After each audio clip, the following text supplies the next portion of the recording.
Hello guys, welcome to my channel let's education. I am Meenakshi Pal. I hope आप सभी अच्छे होंगे। सो गाइस, आज की जो वीडियो है उसमें हम बात करने वाले हैं आपके केवीएस के लिए कुछ इंपॉर्टेंट डॉक्यूमेंट्स की जो आपके इंटरव्यू से पहले वेरीफाई किए जाते हैं। तो वो कौन कौन से इंपॉर्टेंट डॉक्यूमेंट्स हैं जो आपको सबमिट करने होते हैं और उनको कंप्लीट करना होता है। सारी बातें आज हम इस वीडियो में करने वाली हैं, तो वीडियो को लास्ट तक वॉच करना है। वीडियो पसंद आती है तो वीडियो को लाइक करना, शेयर करना और चैनल को सब्सक्राइब करना। तो बिना देरी किए हुए आज की वीडियो को स्टार्ट करते हैं।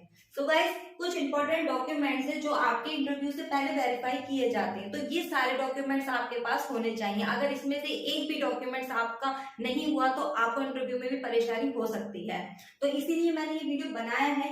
अब कुछ लोगों का मैसेज ये भी आएगा कि अभी तो आंसर की भी नहीं आई है और क्या नाम है, रिजल्ट भी नहीं आया और आपको डॉक्यूमेंट्स बताने लगी। तो मैं आपको बता दूं, देखो आंसर की और रिजल्ट अपने टाइम से आ जाएंगे। मान लीजिए इनमें एक 10 डॉक्यूमेंट्स में आपके पास एक आध डॉक्यूमेंट्स नहीं है तो आप उसको पहले से ही बनवा के रख लेंगे, क्योंकि जो ये डॉक्यूमेंट्स होते हैं कोई 2 दिन में ही नहीं बन जाते हैं। इसलिए आपको क्या है, प्रॉपर अपने डॉक्यूमेंट्स को कैरी करके रखना होगा।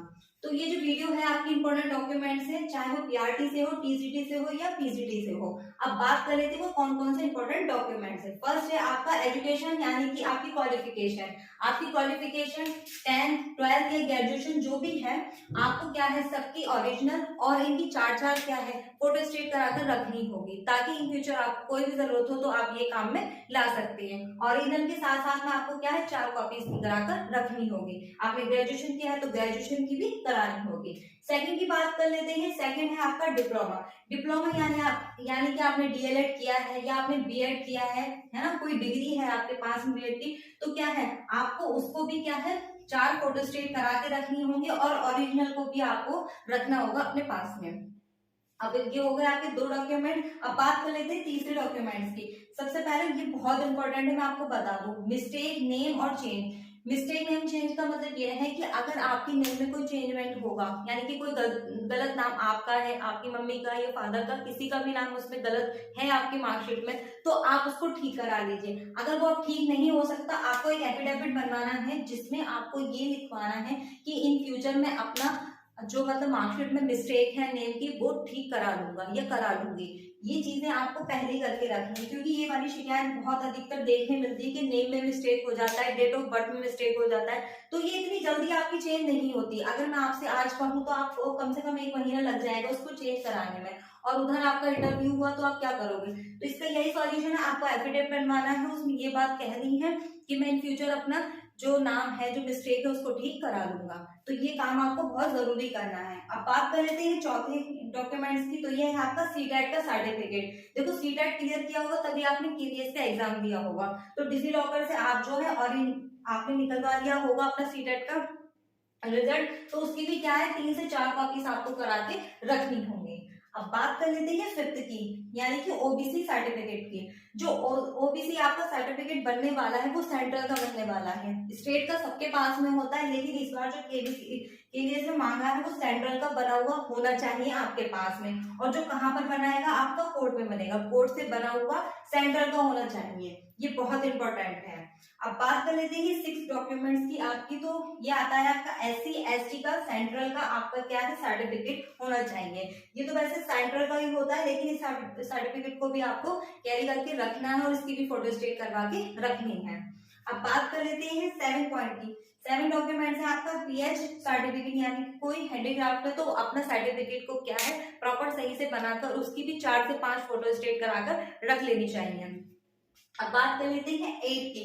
8 में है आपका डोमिशियल या रेजिडेंस। आपको ये मान लीजिए आप किसी न किसी स्टेट से तो बिलोंग करते ही हैं, तो क्या है आपको उसका सर्टिफिकेट बनवा लेना है, डोमिशियल या रेजिडेंस का बोल सकते हैं आप इसको, और 4 से 5 कॉपीज इसकी करवा के रखनी है। अब बात कर लेते हैं 9 नंबर की।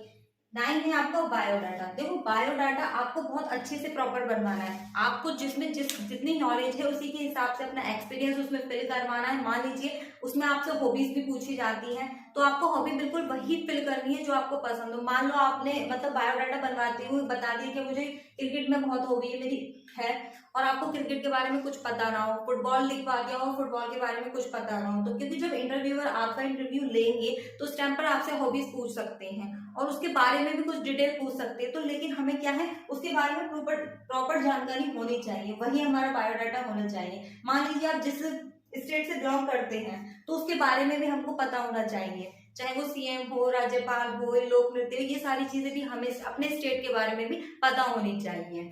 ठीक है, ये हो गए आपके 9 डॉक्यूमेंट्स। अब बात कर लेते हैं आपके 10 डॉक्यूमेंट्स। आपका कौन सा है, ये है आपका non objection certificate. Non objection certificate कौन बनवाएंगे, वो लोग बनवाएंगे जो ऑलरेडी गवर्नमेंट जॉब पर है। मान लीजिए आप किसी भी अलग क्षेत्र में क्या है गवर्नमेंट जॉब करते हैं, तो आपको एक सर्टिफिकेट बनवाना है नॉन ऑब्जेक्ट सर्टिफिकेट, जिससे कि आपको जब इंटरव्यू देने जाओ तो आपको कोई दिक्कत ना हो। तो ये उनके लिए है जिनकी ऑलरेडी गवर्नमेंट जॉब है। तो अपने हिसाब से सब देख सकते हैं आपके कौन कौन से सर्टिफिकेट इसमें है ना, और जो नहीं है उनको बनवा लीजिए। क्योंकि देखो मान लो टीजीटी वालों को तो आंसर की आ गई है ना, तो अब आपका रिजल्ट भी आ ही जाएगा। लेकिन ये डॉक्यूमेंट्स आपके बहुत इंपॉर्टेंट है जो आपके पूरे होने चाहिए। हो सकता है आप लोगों को इसके बारे में ना पता हो, इस वजह से मैंने ये वीडियो बनाया ताकि आपकी हेल्प हो जाए। तो ये 10 के 10 डॉक्यूमेंट्स आप देख लीजिए, जिसके पास नहीं है इसको पूरा कंप्लीट करवा के रख लीजिए। तो ये थी आज की वीडियो जो आपके लिए बहुत इंपॉर्टेंट थी। आई होप आज की वीडियो आपको पसंद आई होगी। तो वीडियो पसंद आई तो वीडियो को लाइक करना, शेयर करना, चैनल को सब्सक्राइब करना। तो आज की वीडियो के लिए थैंक यू सो मच।